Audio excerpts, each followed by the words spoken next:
Good evening, Philippines. Good afternoon, good morning, world, whichever time zone you're watching us from. Welcome to Season 3, Episode 2 of the English Blog. We are a blog of English teachers by English teachers and for English teachers. My name is Adrian. I'm Christine. And I'm Sarah. And tonight is an interesting episode because we're going to talk about what not to say to your students. We provide customized lesson plan making services, life and career coaching sessions, weekly blog and blog content related to ESL education. You can message us at our website, www.theenglishblog.com, or at any of our social media accounts. You can find us all across social media. Our videos are posted first on Facebook, so you should follow our page, The English Blog. The URL is The English Blog for Teachers. And be sure to like, follow, and subscribe to that page to see all our new videos. We're also on Instagram at _English_blog. You can also find us on LinkedIn, where we post lots of our updated blogs. We're listed as a company, so just search The English Blog and you'll find us with our logo.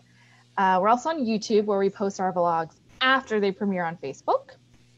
And then we're also on Twitter as The English Blog 1.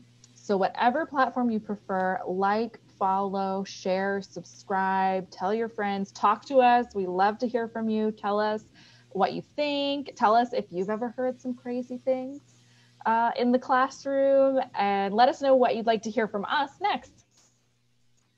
And as you guys are watching us in this video, don't forget to share this video so that other people will also be able to enjoy and learn from us. So here goes the first set of things that you should never say to your student. This is easy. You're so smart. You actually did it. I think that all three of those statements are all about a student's ability and assumptions of that ability. And sometimes our assumptions are positive and sometimes they're negative, but they are always assumptions. And it gets a little bit dangerous because it makes people feel like they should be able to do things, and it makes them feel like failures when they can't. Stuff that's easy for you or easy for other students might not be easy for this student. And for that matter, stuff that was easy for the student last week might not be so easy this week. And it's just kind of destabilizing and makes it feel like, I think the student can feel, if they like you, they might feel like they disappointed you. And if they don't like you, it can just breed I'll never be able to do it. Like, it's just beyond my capabilities. I'm just not cut out for this. I'm not smart enough for it. Yep, and I agree with what Sarah mentioned. These things can also sound like an insult sometimes, either to that student that you're mentioning or other students who were not able to compare with that student. Telling a student that a question is easy is something that I am guilty of, and I have been more cognizant of it since I realized that telling a student that a question is easy really pressures them to get the question right. So they end up focusing more on getting it right than they do on the question itself. And in the end, they can actually end up making a mistake because they were so focused on getting it right. And then if you tell them that the question is easy and they end up getting it wrong, well, then they end up feeling really bad about themselves because of their inability to get an easy question right. The other one is, you're so smart. I would discourage anybody from telling a student that they're smart or talented. One, because it fosters a fixed mindset. And that can be very unhealthy because those with a fixed mindset think that intelligence or talent is innate, and therefore there is no relationship between performance and effort. However, those with a growth mindset, they don't think that intelligence or talent is innate, and they think that it can be developed over time with practice. And instead of telling a student that they are smart or they're talented, try to make positive or affirming statements about them. You can talk about things that they have worked on, things that they have developed. Maybe they have developed a leadership acumen, or they have developed really good reading skills, writing skills, and comment on that and how well that they have progressed in those areas.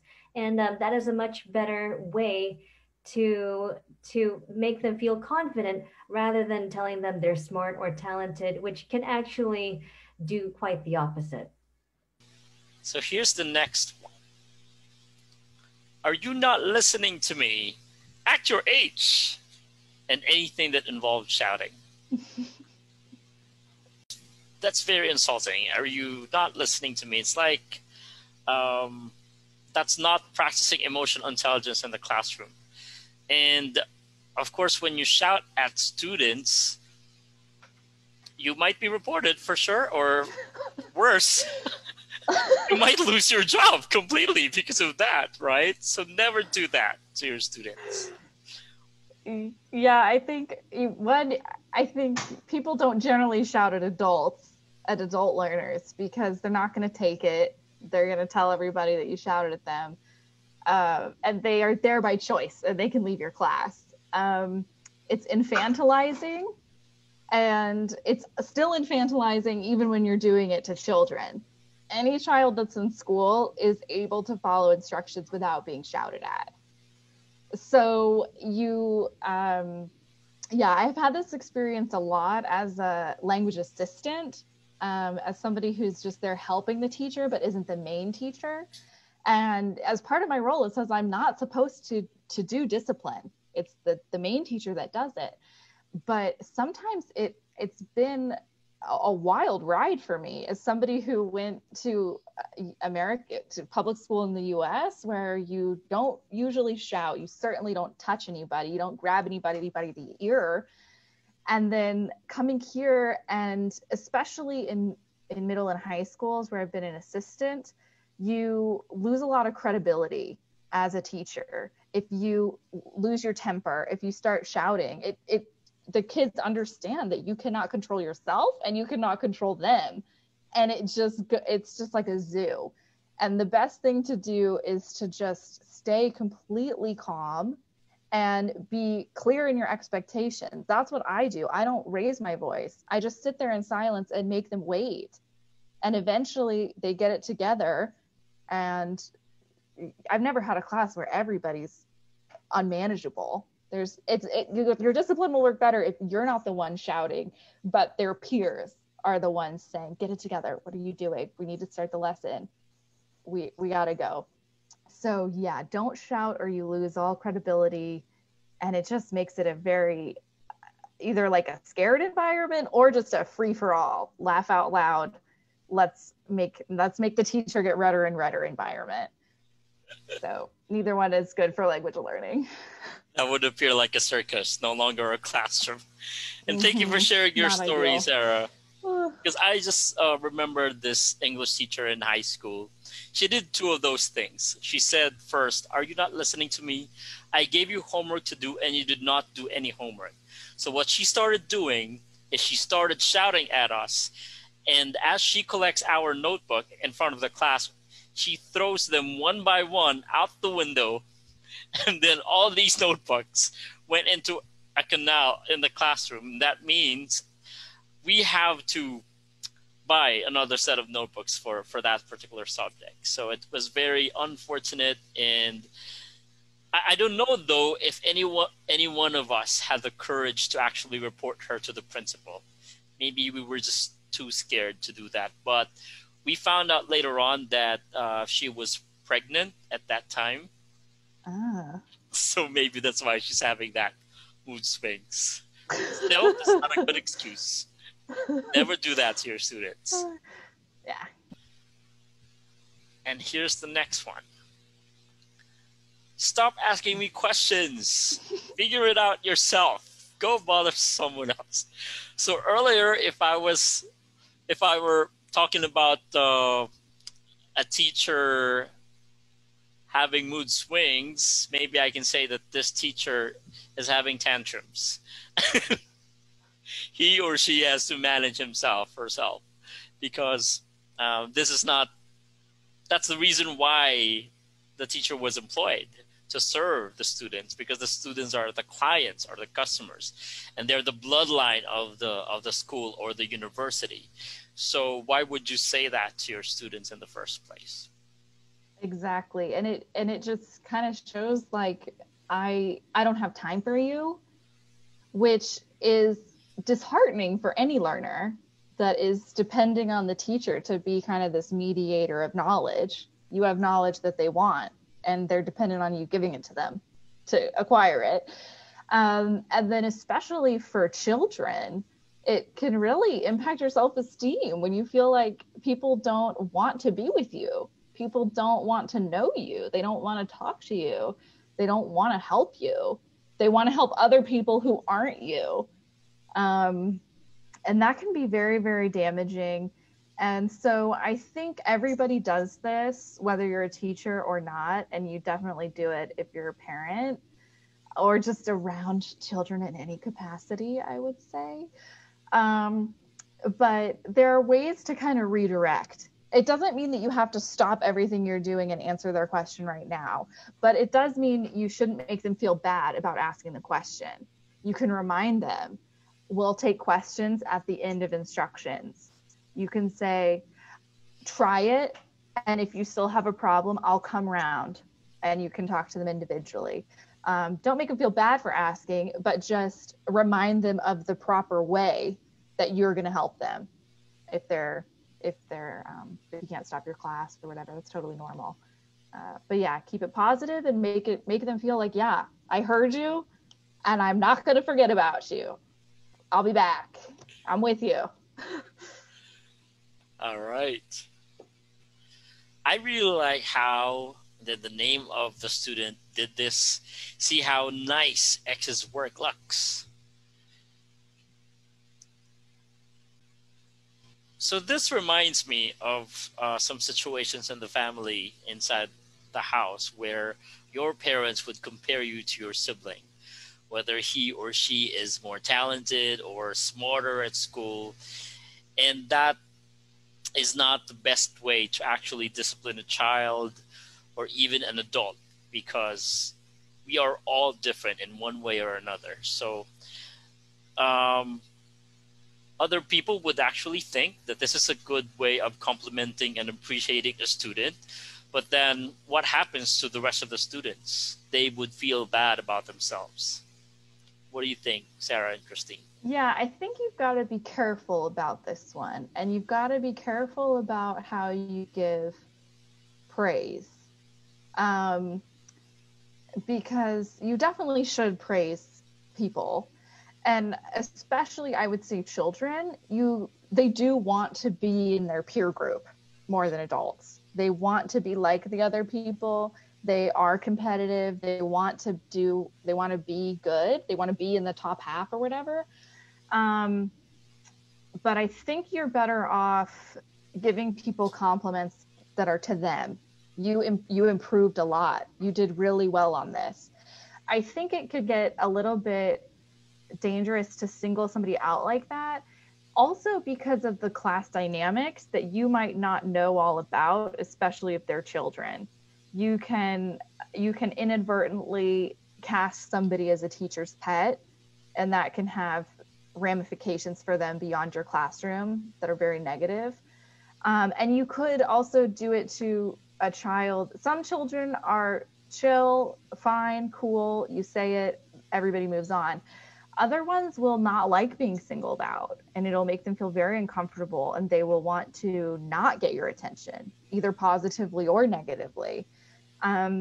So I think it's fine to give people compliments. And I've worked in lots of schools, and it might be the policy of your school that you hand stuff out in class. And I think it's fine to say good job, or you improved a lot, or you know, you did really well on the past tenses, refresh your past perfect, that kind of thing. I think that is fine. And I mean, kids listen to everything. And so you kind of will get a level of that, like comparing and a little bit of competition and a little bit like, ooh, I want to do as well as so and so, but without it being like a kind of weird, really specific dynamic between you and that one student. I don't like that, and I think a lot of people don't, especially children. So give compliments, but don't compare, don't rank people. Yep. Let's talk about personal opinions, deeply personal information, how to find you on social media. Maybe you go first, Sarah.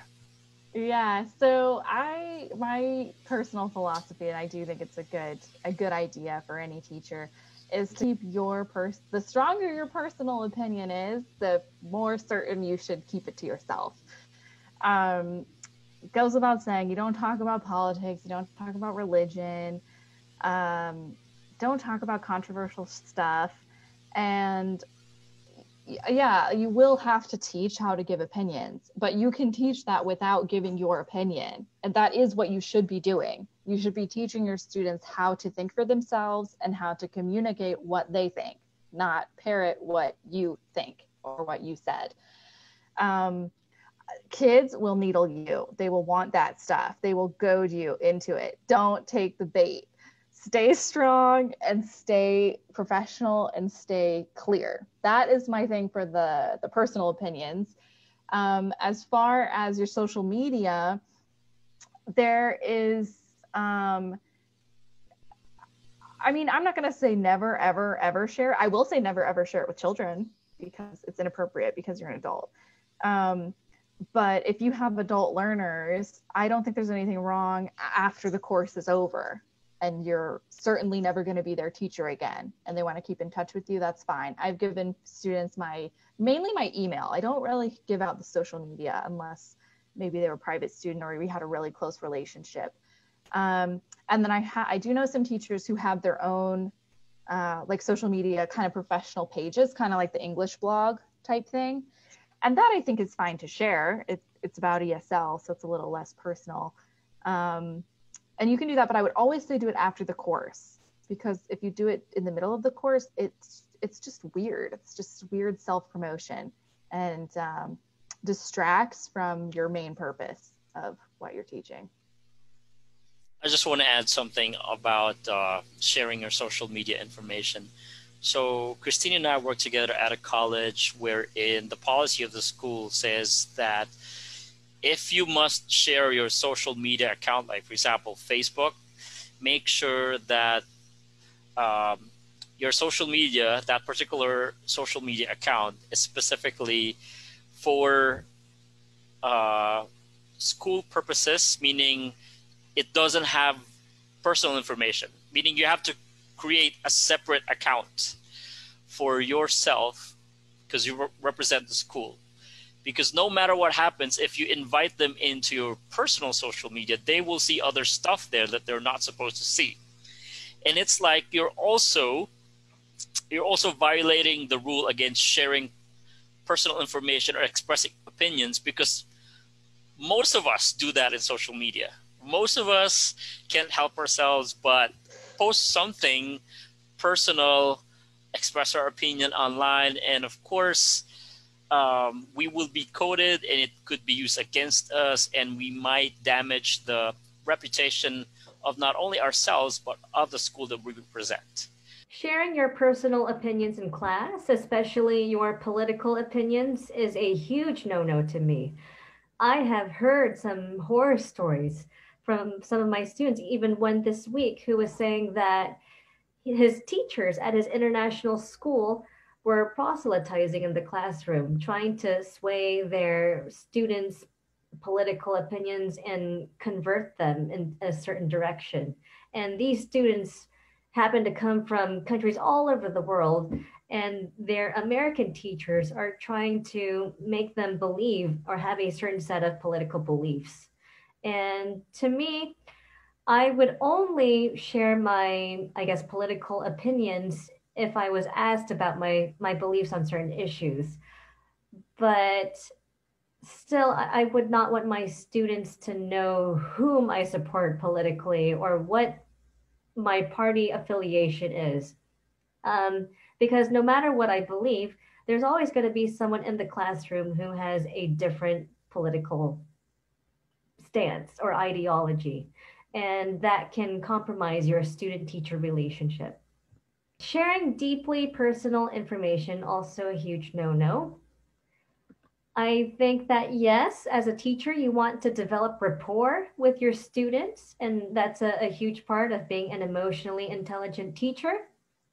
But at the same time, you want to maintain a certain professional boundary with yourself and your student. And that can be a gray area. It may not be exactly clear where exactly that boundary is, but you should always be cognizant that you need to establish this boundary while at the same time trying to develop rapport with your student. And I guess that depends on the teacher, that depends on the student that you're with, but it's something that you should always be aware of. I guess I have this unspoken rule for myself where if I have been teaching a student on a regular basis for, let's say, 6 months to 1 year, then sure, it's absolutely fine to add them on social media. That being said, I do want to be careful with what I post on social media. Nothing overly personal or revealing that would make the student view me in a different light. After all, you are still their teacher and you want to maintain that respect and dignity. So do be careful what you post on social media. Yeah, you can get in some big hot water. So yeah, check your school's policy. They might have answered this question for you. That's right. Okay. I'm so hungover. I'm so tired. The one key thing to remember is that as teachers, we serve as second parents of our students at school. And that means it's a big responsibility for us to become role models to them. We're not saying not to be human in saying those things, but you're sharing too much of a personal information when you do that, because they will have stories in their heads about why is my teacher like this? Why is he or she saying that? And other people, other students might actually say, oh yeah, me too. I got drunk, so drunk last night. And that would start a crazy sharing of stories that are inappropriate. What do you guys think? Sarah and Christine. Yeah, I think, yeah, I've been in these situations as a student, luckily not as a teacher, not what I'm into. And yeah, depending on the type of learner, it can really, really undermine the authority that you have and the trust that your learner has in you, especially with adults. You're going to have a wide range of people from a wide range of backgrounds with a wide range of expectations about what you as an English teacher should be. And if you live up to their expectations, you'll get further with them. And I think it's fair that everybody would hope that in a course that they're paying for, their teacher doesn't show up hungover or drunk or otherwise intoxicated. Secondly, yeah, and then with the kids, you have to be really careful because they're super impressionable. If they find out one of their role models is getting wasted on a Tuesday night, then suddenly it becomes something that maybe isn't so bad to do. But I think that goes without saying. But that being said, I was in high school Spanish class and we had our teacher came to school actually drunk. Okay. And it was actually very frightening. It was because you have a range of kids, and in the US, the language classes aren't done by age. They're done by the level. So you can have in the same class an 18-year-old grown man boy and a 13, 14-year-old freshman in the same class. Wow. And so, yeah, our Spanish teacher came in drunk and some of them just left. some of them he was angry, he was shouting. It was kind of scary. It's especially when you're a child or you have like, you're in school, mandatory higher education, you expect like a certain level of what you're going to get. And when you don't get it, it's very, very unnerving. Right. Even though looking back, it was quite funny. At the time, it was just like, oh my God, who's going to take care of me? Like, this man is responsible for me. Yeah. And then the other thing I would add about kids, unrelated to all of the little sins that we may commit on the weekend, kids, I don't like to tell them anything about like how I'm feeling. Like, you give them an inch and they'll take a mile. You tell them that you're tired and they are trying to get you to put on a movie so they can sit in the dark and talk to their friends. They will push you whether you're tired or you're hungry or whatever. Like, I'm not surprised that your teacher didn't tell you she was pregnant, because I wouldn't want to deal with this whole classroom of kids having that information. And so yeah, even if you're having a bad day or a tired day, you're in control. You're the boss. So you got to knuckle up and knuckle down and buckle up, knuckle down, and get to work. All right. This is actually our last slide. You're so beautiful. You're incredibly handsome. You have beautiful eyes. Thank you, Adrian. Never, ever hit on your students, because that's against the code of ethics of teachers, not only in the Philippines, but wherever you are in the world. You would lose your job, and also there's possibility that you might lose your license too. And that means that you can no longer teach if you do that. How about you, Sarah and Christine? Yeah, I wish this one could go without saying, but I think it does need to be said. You 100% cannot hit on or flirt with any of your students at any time. Don't do it. It's weird. It weirds everybody in the room out, not just that person. And then also be careful, I think, kind of in a different vein. People sometimes say like these kinds of things to kids, or like, you know, it's fine to say, oh, like, you look nice today. But for a different reason, I think it's inappropriate, because you want to be teaching people that it's not about what they look like, or just because you have a nice smile doesn't mean I like you. Like, that's not what makes me like you. Your smile is irrelevant to me. And that is what you do want to teach children.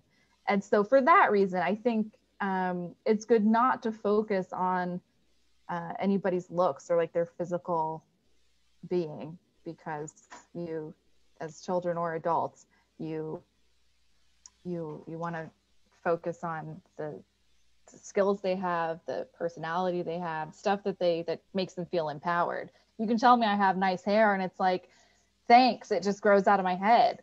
Like, I didn't do anything. Like, it's not as meaningful a compliment, you know, as wow, you had a really beautiful idea. And then it can very easily get totally over the line, whether you mean it to or not, because it's a conversation between two people. So no matter what you say, half of that conversation is what that other person hears. And you could get in some really big hot water, even without meaning to. You're better off just sticking to the normal compliments. That's right. And also because as teachers, as mentioned earlier, we are second parents at school and we are role models. So whenever we compliment them that way, students might think, oh, my teacher is into me. He or she is interested about me, because they respect us. It's already a given that they respect us and they look up to us in certain ways. So we have to make sure that we set the boundaries and regard that boundaries, so that it would not, whatever we do or say in the classroom won't be labeled as inappropriate, because we might be sued with sexual harassment or anything like that, right? Yeah, because ultimately, whether you're teaching children or adults, you are the authority. You're in a position of authority in the classroom. And so the responsibility is yours. And yeah, that's not to say I have been in classrooms where it's the opposite situation, where the students are flirting with the teacher. I have experienced that actually. Yeah, that is so yeah, you walk a fine line, but you know what to do and what not to do. And if you don't know what to do and what not to do, I guarantee you that your school has a very clear policy about what you can do and what you can't do.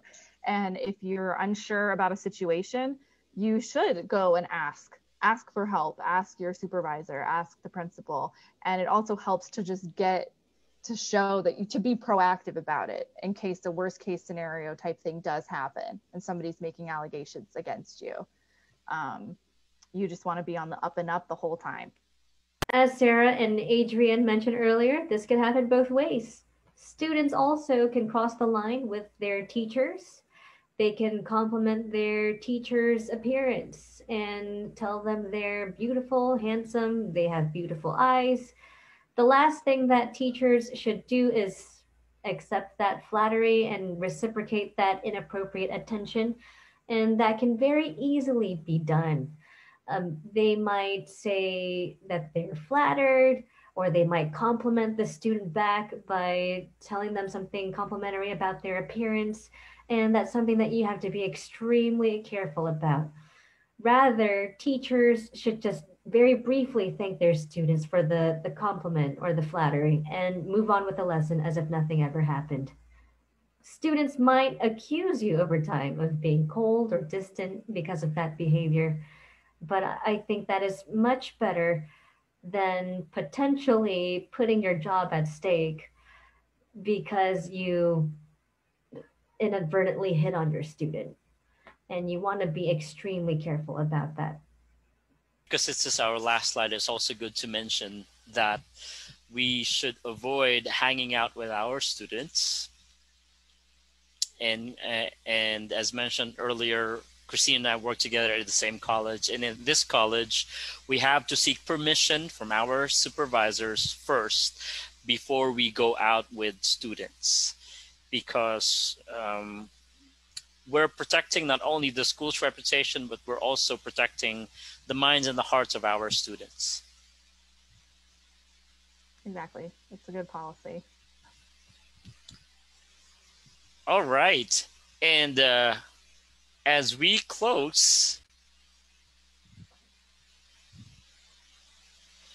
don't forget to visit our website, www.theenglishblog.com, and we provide customized lesson plan for our clients. We provide life and career coaching sessions, and we also have weekly vlogs and blog content related to ESL education. Message us, subscribe to our website and to our social media accounts, which Sarah will enumerate. Once again, you can find us all over social media, wherever you like to get your information. If you like the vlogs, you should probably follow us on Facebook, because that's where we post them first.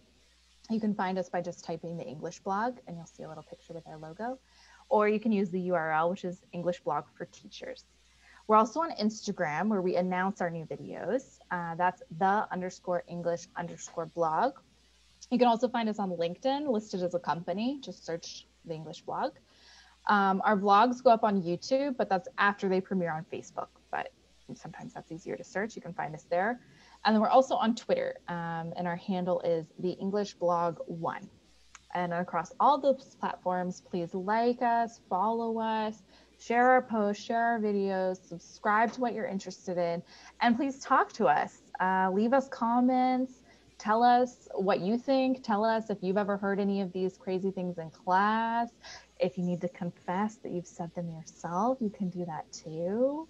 And anything else that you want from us, we're here for you. So whatever topics you want to hear, or even if you just have a quick question, shoot us a line on any of those platforms. All right, would really love to hear from you. So leave us in the comments. Leave your thoughts in the comment section. We'd love to hear them. And Once again, my name is Adrian. I'm Christine. And I'm Sarah.